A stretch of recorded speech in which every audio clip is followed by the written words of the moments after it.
Hi everyone, welcome back to the Money Wisdom Podcast, and we are very happy to be back for this Finding Your Ikigai series. Today we are very happy to have our client, and I think I can call you my client, right? Sure. And of course, my friend. We have been friends for a long, long time. I think more than 15 years maybe. Yes. In the studio to this Finding Your Ikigai series, and I don't know how to describe Stanley because I told him that I don't actually know what he is doing, because he has so many interests, and so I told him to send me something to read. So as an introduction, allow me to read a bit about him. It's just a bit, because after that I'm going to ask him to explain, or rather describe a little bit about himself and tell us what he does.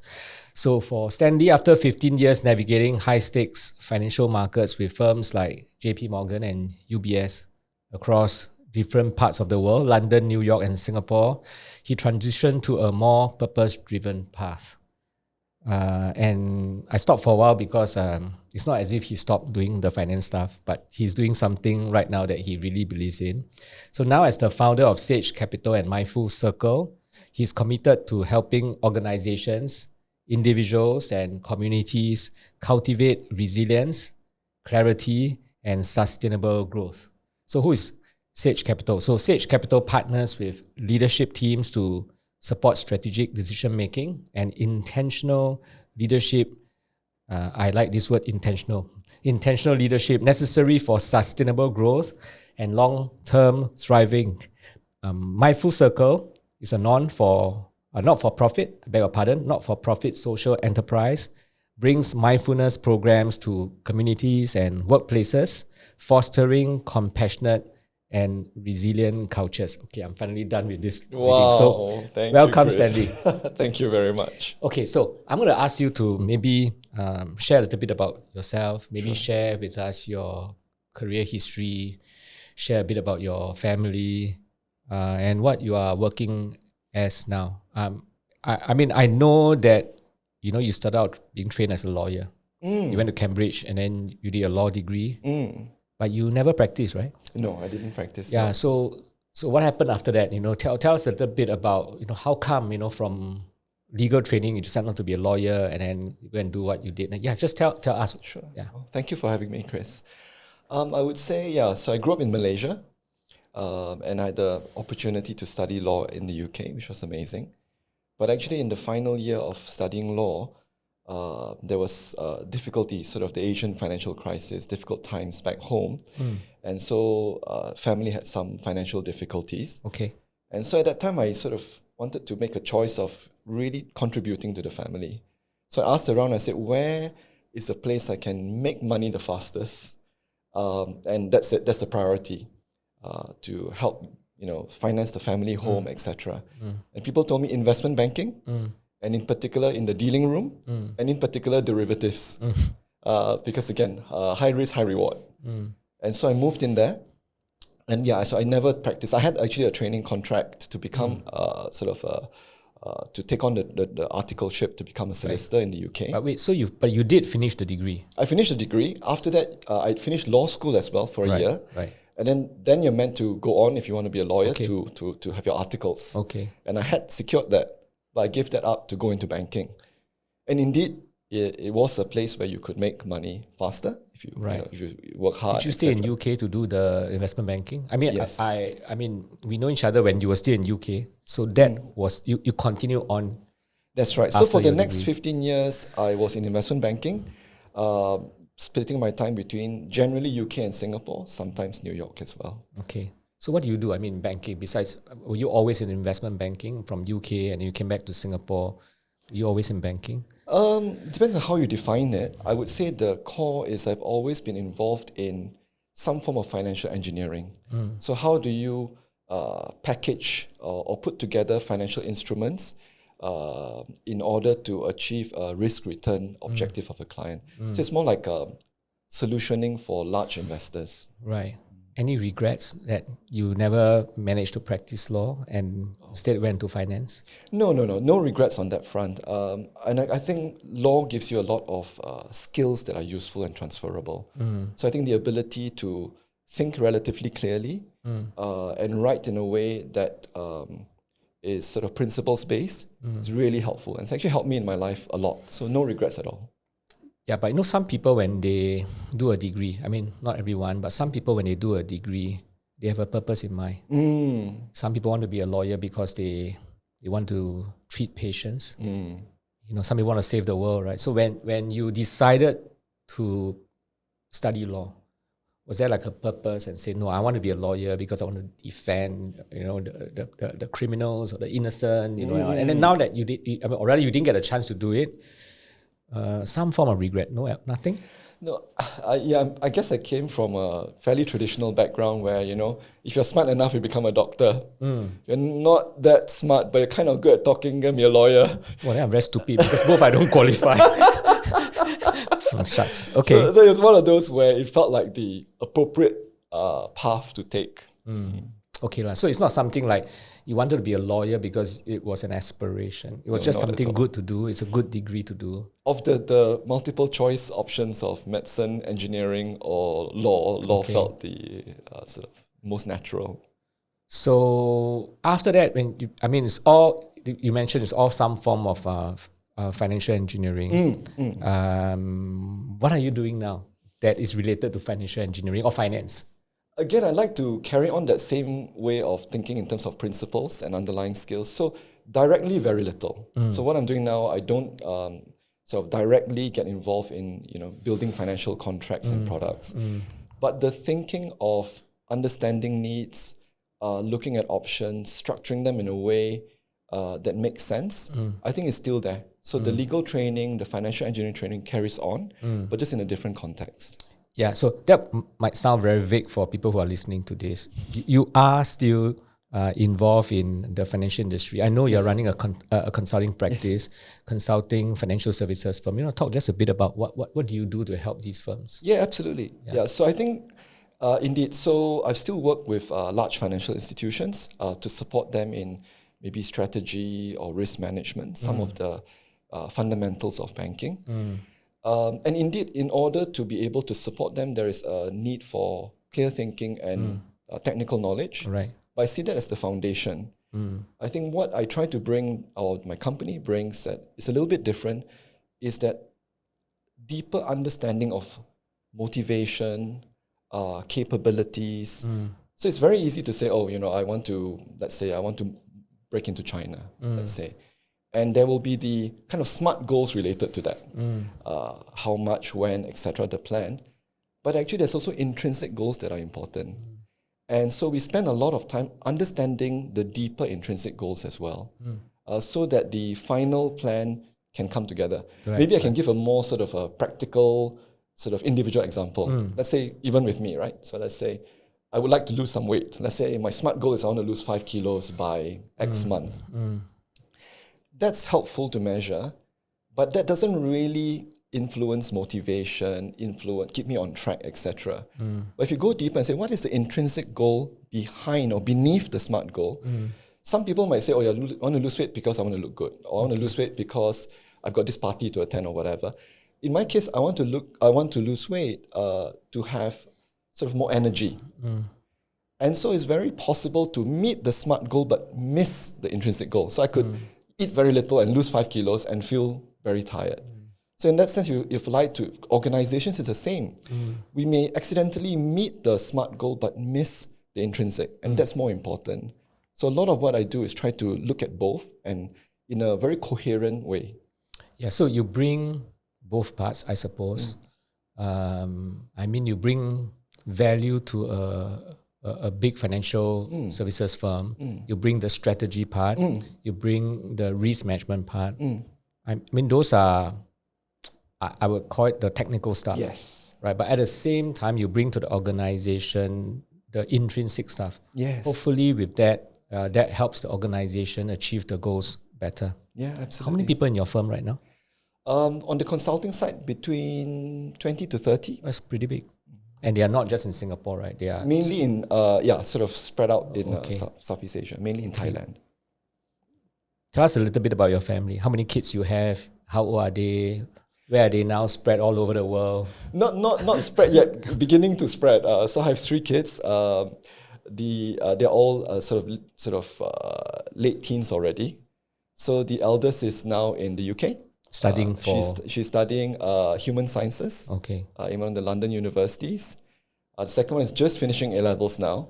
So off at the end of the year, I guess. And the third one, he's a year behind. So they are sort of 18, 17, 16. Right. But he'll have NS. So it's going to be a few more years before he leaves Singapore. So very soon, all of your wife and you'll be like empty nesters. Empty nesters, yes. It's not a bad thing. Yes. I mean, you get time to do a lot of things that you may not get a chance to do when they are still around, right? Yeah, so it's not a bad thing. Okay, thanks so much for sharing about your personal life and your career background. Now I'm going to ask you, because this series is really about finding your Ikigai. Have you heard this word before? And what is your understanding about this word Ikigai? I'm a bit embarrassed to answer this question because I had a check on some of your past series before coming. I scold people for exactly. And unfortunately, my answer is the same, which is... It's okay. My Just be authentic. exposure to Ikigai is the 4 circles. Venn diagram. Yeah, the Venn diagram. So you have heard of it before. And like many people, you think that it is the 4-circle Venn diagram. Yeah, so I've actually explained to many people. I mean, not your fault. Because of the strength of social media, a lot of people, they think that the Ikigai is the 4-circle Venn diagram. I've written an article about it. I've did a podcast on it. I mean, I didn't know about it until sometime like maybe about 1.5 years ago, when I went for a coaching program with an Australian who married a Japanese wife. And it was then that I understand that Ikigai is really not the 4-circle Venn diagram. Ikigai is a Japanese word. It is not from Okinawa. I think people thought that it's from Okinawa because of the Netflix 4-part documentary. I'm not sure whether you've watched this 4-part documentary. Yeah, watch it. It's quite an interesting documentary. It's called Live Till 100. And in there, what they did was that they went to look for places where there are a lot of centenarians, people who live more than 100 years old. And they found that Okinawa is one of these places. And when they interviewed the Okinawans, they said that they have Ikigai. And somehow, people think that Okinawa is the birthplace of Ikigai. So it's nothing like that. So Ikigai is a generic Japanese word. It can be broken down into 2 parts. The first part is Iki, and then the second part, Gai. And Iki simply means daily living. And Gai means something that is of worth, something that is valuable. And so, of course, if you put the 2 words together, Ikigai means doing things in your daily life that gives you meaning, that is worthy of your time, right? So that's a simple word on Ikigai now. So if I share with you that, based on that explanation, if I share with you that Ikigai does not have to come from the big things, because the 4-circle Venn diagram right in the middle is purpose, right? And when we look at purpose, it's a word that's often associated with a big thing in life, right? But if I tell you that Ikigai does not have to come from the big things, it does not have to come from that single purpose, how do you feel? Yeah, no, it resonates. In fact, wish you had told me about 15 years ago in that sense. It feels as though a part of well-being is about sort of the smaller day-to-day things, as you say. Okay, so you can accept that. Yeah, because of course. I think a lot of people whom thought of Ikigai as the 4-circle Venn diagram, I mean, when you tell them that Ikigai can come from the small joys in life, like when you wake up in the morning and you walk out of your house, you smell the fresh air. I know you're very into this because mindfulness is about that. It's about being very intentional to appreciate the good things in life. And you walk out, like this morning is... some people don't like it because it's a wet morning, but when you're mindful, you smell the fresh air, the morning dew, you can say that, wow, this is the source of my Ikigai. You know, this is something that I can, it's something that I wake up for, right? So what activities or pursuits, and I know that you have many, that makes you the most fulfilled and energized? Before that, Chris, could I go back to what you were saying earlier about the purpose element? Because I think that had what you're describing about, is it a sort of one big thing? and how sometimes some people think, oh, that's it, right? Because I felt that way too. And in a way, when I left banking to switch into the other things I was pursuing, I was very much driven in that mindset of, okay, I need to find my purpose. Banking is not my purpose. Numbers only is not my purpose. And so there's a risk when you do that of sort of over swinging or over correcting. And so even though I changed my context, I didn't change my mindset. So I was doing a lot of things that were very meaningful, very nourishing, but the mindset was still very much about a little bit of, when you come from a dealing room, win and lose, go faster, because you can be easily make a mistake. And so it's much later on that with mindfulness, I found that actually, there's things you can find in the present moment. And in fact, there's only the present moment, which moved me. Yeah. I mean, I came from that camp as well. I mean, I don't know whether you remember, but many years ago, I came out with a model. I think that was 2010. I came out with a model. It's called the Finishing Well Circle. And I was very attracted to this thing about living a purposeful life. And everything that I do, the daily activities, the roles that I play, the responsibilities that I have, the goals that I set, they must lead me to that one single purpose. So I came out with a model. Well, again, a bit of self-praise. I mean, I think it's a useful some model. Wisdom there, yes. Yeah, I think it's a useful model. Yeah. But, I mean, just like the 4-circle Venn diagram, it is a useful model. But it doesn't, how should I put it? It doesn't complete things. It doesn't takes into account that there are other meaningful things in our life that may not lead you to that one single purpose, but they are still meaningful. Absolutely. And we only do the things that lead to your one single purpose, you may miss out on other things that are actually meaningful. Right? Like waking up in the morning and walking in the park and then smelling the fresh air and looking at the sun. I mean, it has nothing to do with my purpose. It doesn't lead to my purpose in life. Yes. But they are meaningful things, right? Yes. And the other thing I found out when I came out with that Finishing Well Circle, I did some retreats with some people, was that not everyone, they have a single purpose in their life. And I thought that Finishing Well Circle did them a lot of disservice because some of the people, they left the retreat feeling like, is there something wrong with me? How come there are some people in the group, they are so clear about their purpose? What's wrong with me? I don't have that one purpose in life. Why do I exist for? I don't know why I exist for. So I thought I did them a disservice because Ikigai is about not just that single purpose. Yes, a single purpose can be an Ikigai, but it doesn't have to be. There are many meaningful things in life that you can do, that you can find meaning in. And that's why in this series, we are trying to help people understand that. And that's why I'm asking you the questions. And I'm asking you the question, what are the activities, what are the things you do that gives you fulfillment and energizes you? Yeah. And I want to sort of answer that in a way sort of with two layers. So maybe the simple answer first, sort of activities that are nourishing for me, certainly going for walks most of the time, and in a very sort of with open senses, right? Sort of seeing what's happening, maybe with an open heart, noticing small things we can appreciate, as you mentioned earlier. So walking as an activity that really nourishes me. But I wanted to go beyond that because in a way, when you talk about purpose or not purpose, one or more, or nourishing or not nourishing, we are thinking in binary terms. And actually, I think the activity itself or any activity itself can be nourishing or depleting depending on the mindset you bring as well. So you take a good example of maybe cooking for someone. It can be nourishing. If I'm in a good mood, I have time, and I really want to do this for this person. It can be deeply nourishing. But if I'm in a rush, then it can be depleting.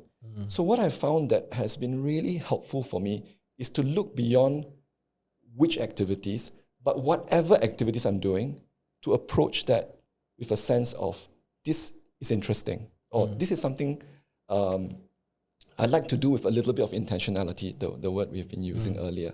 So I'll give you an example. So we've given my company, we have activities outside of Singapore. I travel quite a lot.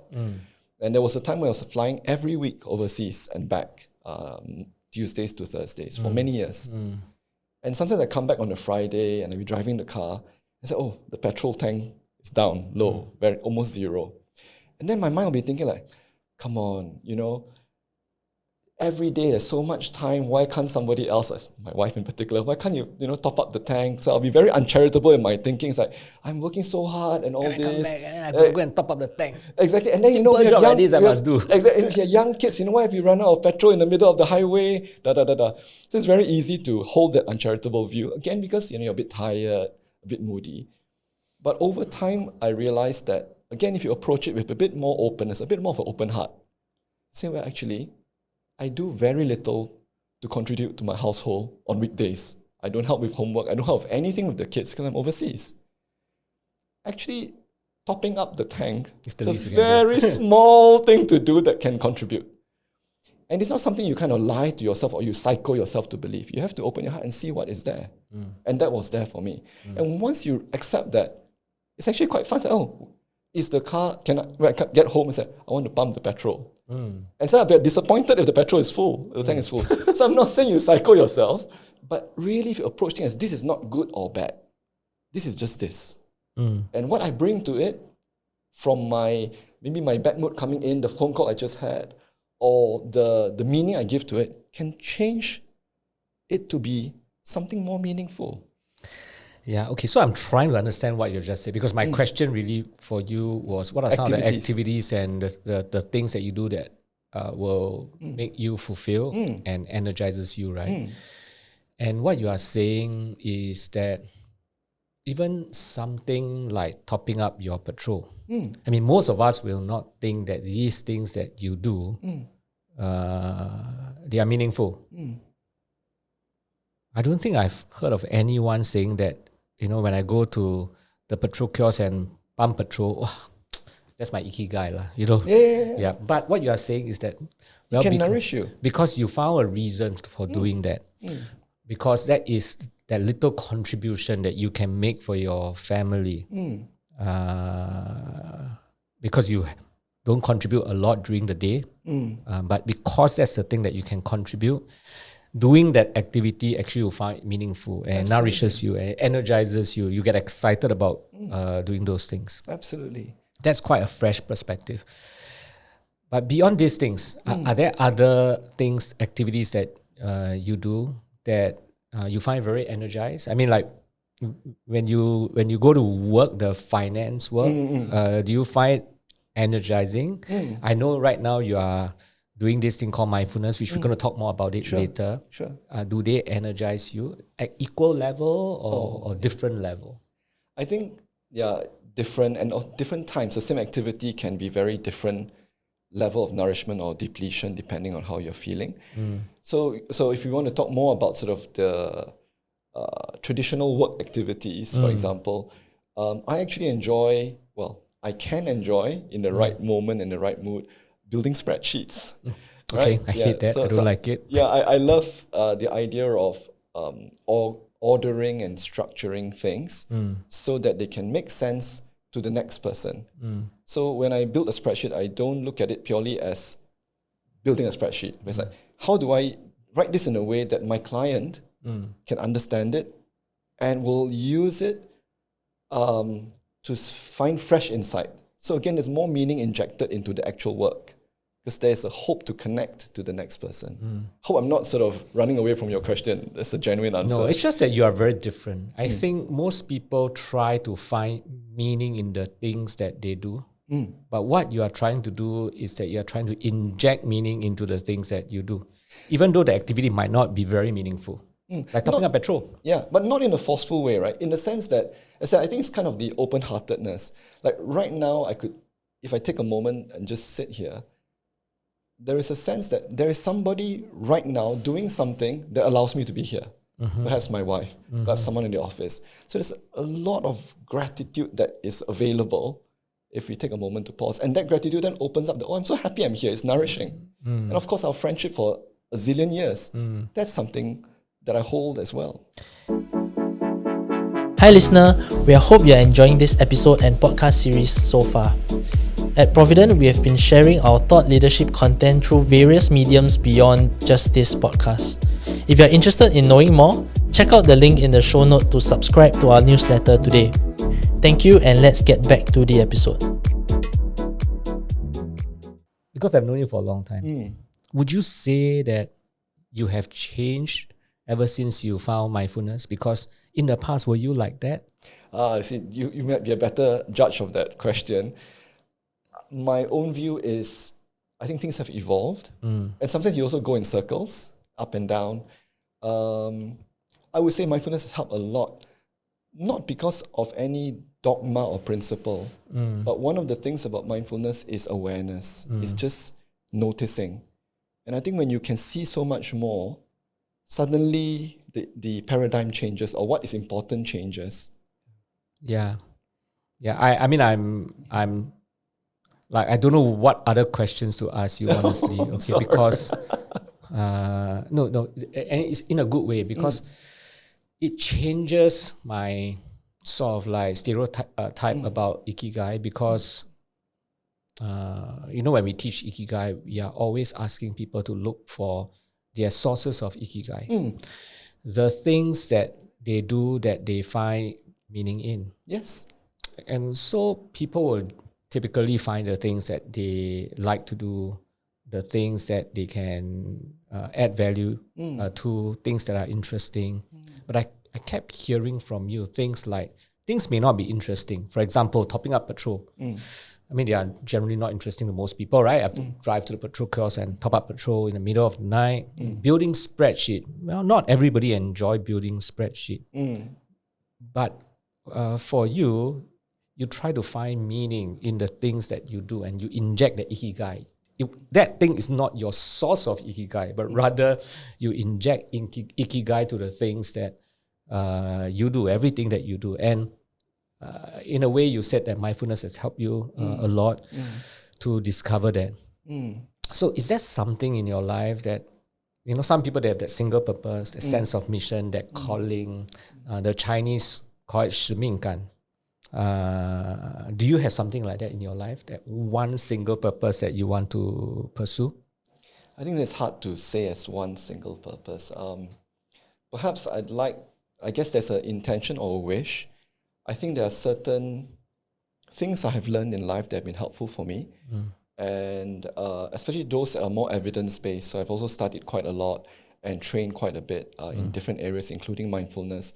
And the bits that are evidence-based and safe to share and can help others, I think that is a very big part of what I like to do, in the next chapter in my life. So I'm doing quite a bit of that. Okay. So we talk a lot about you finding meaning in things that you, for most times, most people wouldn't like to do. Yeah. But you try and put meaning into it. We talk about that sense of mission, which you mentioned already. How about things that you like to do, that you find meaning in doing them? What are some of these things? And they don't have to be big things, Stanley. It can be small things. Oh, well, okay. The things that bring me pleasure, right, rather than joy. Nourishment. Like there joy. are different things. Okay.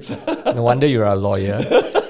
Okay. But joy. And when you do these things, you find it meaningful. And another way I put it sometimes to people is that, assuming today you are no longer on earth, and you are up there in heaven looking down at your family, your friends doing those things, what are some of these things that you will miss, that you now don't get a chance to do?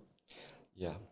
So for me, those are more, I sort of think of them as pleasures, rather than joy, because I think joy has sometimes a deeper wholesomeness behind it. Yep, you're not wrong. So for pleasures, for me, is coffee. Okay. Coffee is really special. It's a special place in my heart. So I love coffee, all types of coffee.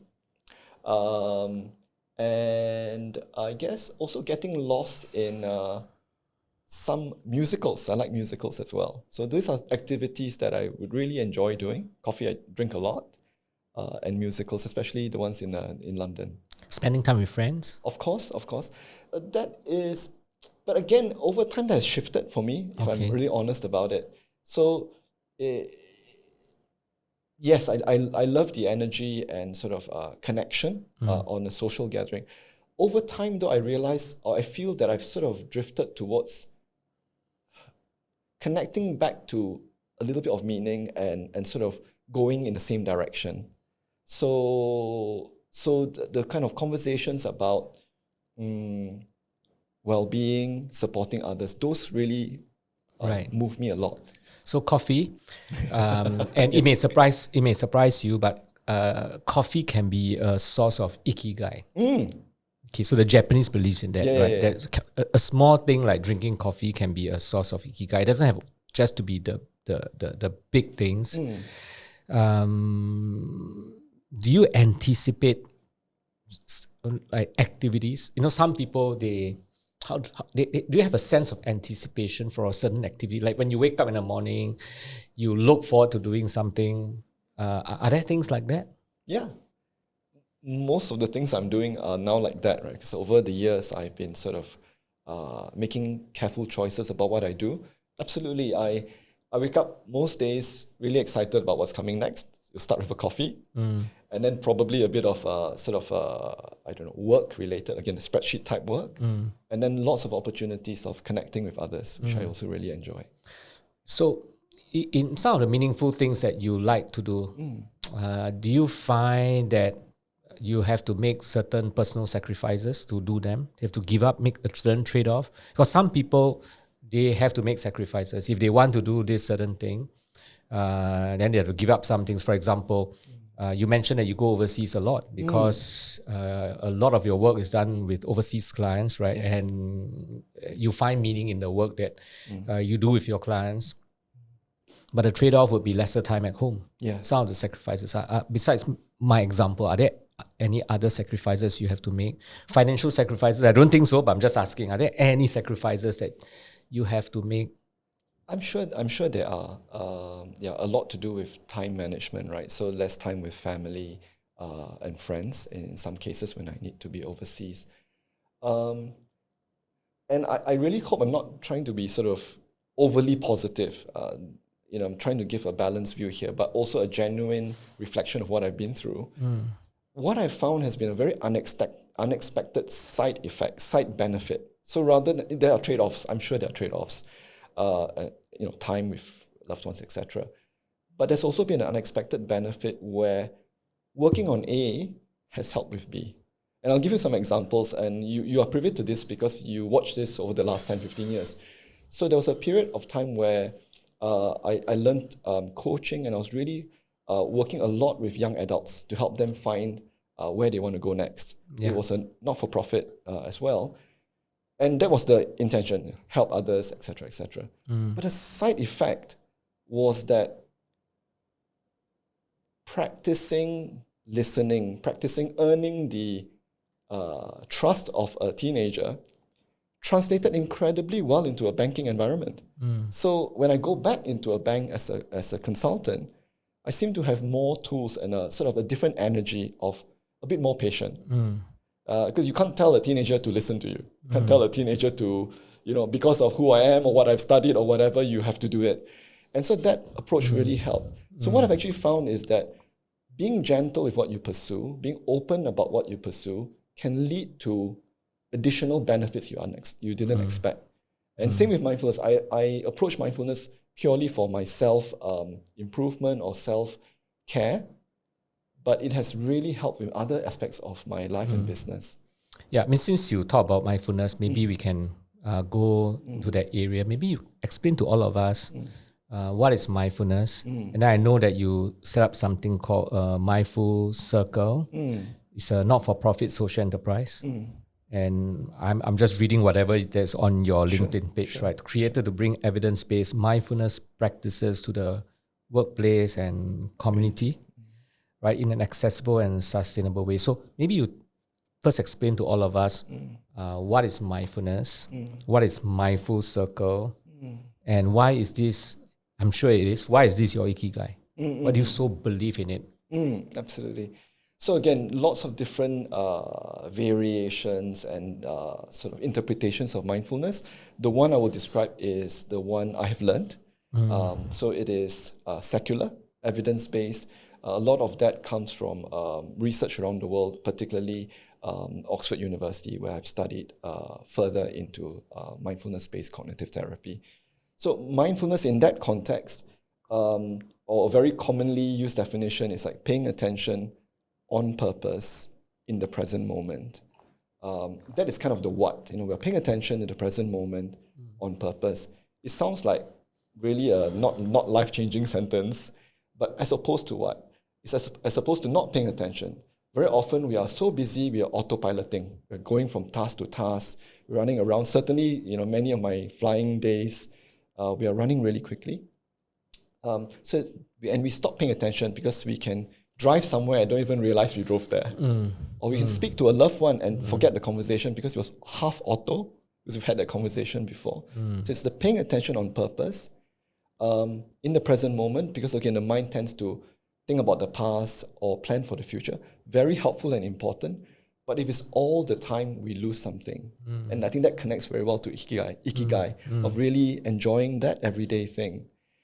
Then there's another part of mindfulness, which is the how. Mindfulness has innate qualities, curiosity, interest, a little bit of kindness as well. So can we pay attention to what's happening in the moment with a sense of friendliness? That's how I would kind of summarize mindfulness. And even though it sounds like a nice thing to do, great, but it doesn't connect to some of the things I'm claiming earlier. But what I found it has done for me is it has stopped that momentum of always doing. I think in our mind somewhere, and certainly in my mind before, you have a choice between doing well or being well. And you want to do well, you got to be a little bit less well. You got to sacrifice some health or something. Or if you want to be well, you got to sacrifice performance. And I did feel that, and I still feel that to some levels now. But when you can see more clearly, actually, there are more options than you think. As I said, there are things that you can do differently that can actually suddenly be more nourishing than before. So that's kind of mindfulness, the sense of paying attention on purpose with this quality of friendliness. And mindful circle is... Maybe I start before you talk about mindful circle. How is mindfulness different from meditation? Okay, so meditation is, if you think about maybe exercise in the gym, meditation is a structured, set aside time with a sequence of a mindfulness practice. And probably a set aside place as well. Often, yes. It doesn't have to be, but yes, often it is. So it's a bit like going to the gym and doing your sets. Okay. So it's not part of your life. I mean, it's not part of your routine. You know what I mean? It's not part of what you were going to do anyway, because you have to set aside time to go to the gym and do the set. You can execute mindfulness anywhere you are. Is that? That's my point. So that is not, yeah, exactly. That is, mindfulness is not meditation in the sense that it can include meditation, but mindfulness is exactly, can be executed anywhere. You can be mindful. We can be mindful right now, fully here, in the moment, listening to each other in a sense of friendliness and openness. Okay. Yeah. So sorry I interrupted you about mindful circle. No worries. And so when I finished my sort of my master's and all that, I did some teaching as part of the master's requirement, and I was surprised by the impact it was having on others. Because again, the main reason I was learning it was just to execute on myself, right? And there seemed to be a genuine need and benefit. So Mindful Circle is a social enterprise in the sense that we do charge money. We're not a charity, so we will charge, especially for corporate events, but the proceeds are used to fund the community events or charity events. And the objective is really about impact and not profit at all. So I don't draw a salary or anything like that. Right. And we're very young. We're less than a year old. We started last year formally, but already it's been really heartwarming to see the reception, and we've been growing.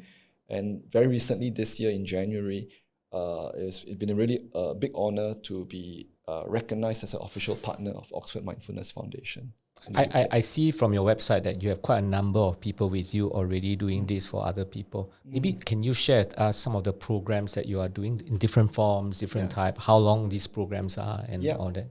Yeah, maybe I'll start with the gold standard, the one that's most research and very strongly evidence-backed. That's called MBCT, Mindfulness-Based Cognitive Therapy. So it's an 8-week program, 2 hours, 15 minutes per week, every week.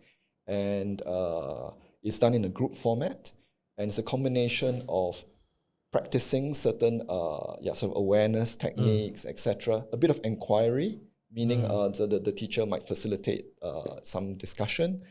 And then also suggested practices to bring home and to try in your own time. So after you graduated, so-called, from that program, it's really for yourself, right? Oh yes, 100%. Right. It's not for you to go and teach others about mindfulness and all that. Okay. Yeah, so this 8-week one has been, so it's for participants.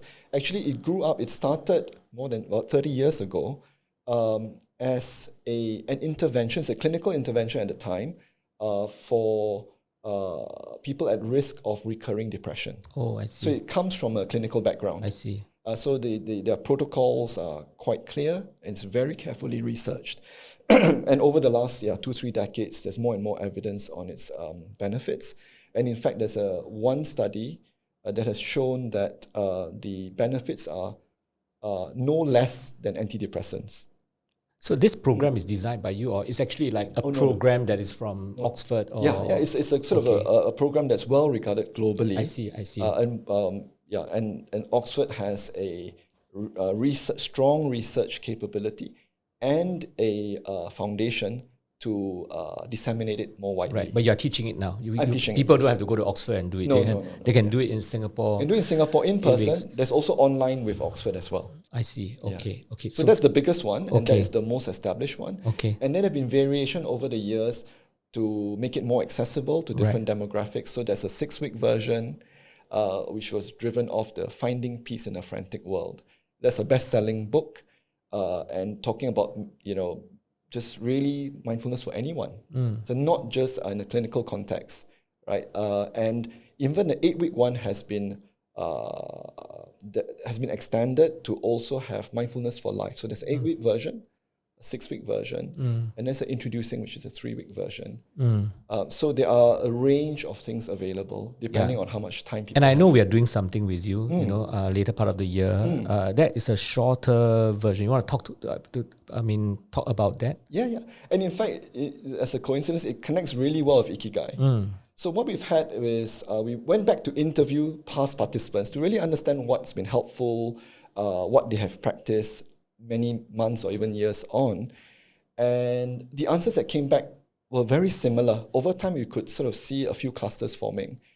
And from that, my professor at Oxford, Ruth Baer, and I are co-developing kind of a practical version, just as almost like an extended taster. It's a 3-hour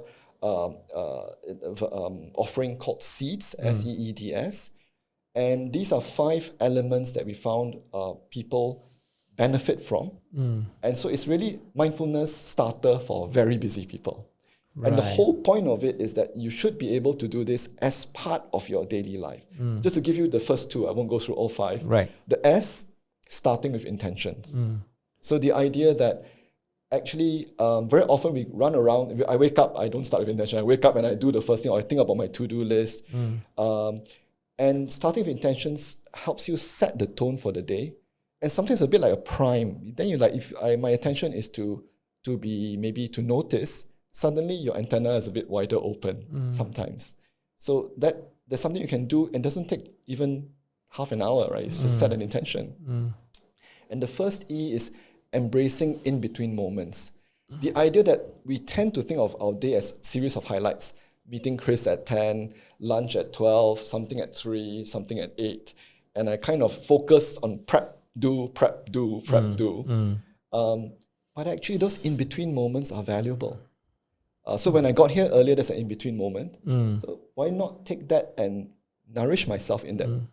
So I had to walk around, look at the trees and look at this area, which is super interesting. It's changed a lot since I was last here. So in-between moments are stuff that are you already have it. So how you choose to fill it is up to you. So these are examples of very practical things we can do. And it stops that momentum of rushing, doing, which can lead to a very harsh mood When we are like, agreed do. Yeah. And so this kind of softens the mood. Yeah, I really look forward to doing this program with you. I think we're going to do this in a few months' time. Thank you for the For opportunity. people who are, they want to do this, whether it's the 8-week program or Seeds, what is the best way for them to reach out to you? Oh, it's easy. I respond to every email that comes through. So mindfulcircle.org. Mindfulcircle.org. That's the website. That's the right? website. Right. There's a query form. Fill it in. I will respond. Okay. So thank you very much, Stanley, for spending time with us for this podcast. I think I've learned a lot, and I'm not saying it in just to flatter you, but like I said, I couldn't ask some of the questions that I prepped because all this while when I think about Ikigai, it's always about finding the source of Ikigai. But from you, I realized that you put Ikigai in the things that you do. Whether these things are interesting or not, whether you like to do them initially or not, you put in the Ikigai, and once you put in the Ikigai, you then learn to enjoy the thing. So thank you very much for teaching me about this. And like I said, I look forward to spending time with you in the next few months to do the Seeds program. So for those of you who are listening to this, thank you so much for listening. I hope you found this podcast to be useful, and I hope that you found this whole thing about mindfulness being interesting. If you are interested to do it, please reach out to Stanley, mindfulcircle.org. Once again, thank you so much. And if you like our podcast, please share our podcast with your friends. Thank you. All analysis, views or opinions from interviews, recommendations and other information broadcasted, podcasted or published herein are provided for general information purposes only. Information expressed does not take into account any specific situation, particular needs or objectives, and should not be construed as specific advice or a recommendation. Information has been obtained from sources that are deemed to be reliable, but their accuracy and completeness cannot be guaranteed. Always consult with a qualified investment, legal or tax professional before taking any action. Providend Limited does not accept any liability for any loss whatsoever arising from any use of the information broadcasted or published herein. All contents and information contained herein may not be copied or reproduced in whole or in part by any means without prior written consent of Providend Limited.